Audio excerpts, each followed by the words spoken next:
We'll look here at how you can use the bivariate stats function or the two variable stats function to find things like the equation of regression lines, as it says in this question, or the correlation coefficient, which is denoted by an R. So this is a question from the specimen paper. This is the data. We've got two things being recorded, number of boxes X, production cost is Y. So we just enter all of those values onto the GDC.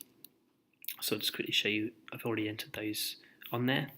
And you'll notice that on the spreadsheet function, I've put X var at the top and Y var, so X variable, Y variable. It'll make it easier for me to refer back to them later on. So I've entered all of those entries into there. Okay, and now what I'm going to do is go on to menu, statistics, and stat calculations.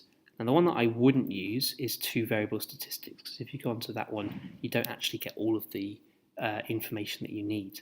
The better one to go for our course is linear regression, so option 3. If we then click on here, we can say that we've got the X variables for our X list, the Y variables for our Y list. We're going to save the regression equation to the function f1 if we want to use it again. And the frequency list should always be 1 because everything only appears once. If we scroll down, it'll tell us that the results are going to go into column B. I'm actually going to change that to column C because column B will overwrite something I've already got. So we'll go to column C, OK. And what I can now see is that in the form y equals mx plus b, m was 10.6555, so 10.7 to 3 significant figures, and b was equal to 121 to 3 significant figures.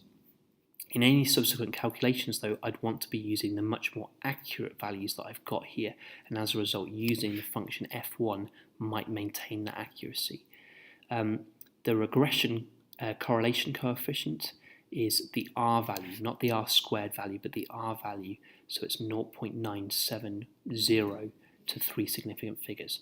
Remember, the way the R value works is if you have 1, it means perfect positive correlation, -1 means perfect negative correlation, 0 means no correlation at all. So that would indicate very strong positive correlation is going on with our data here.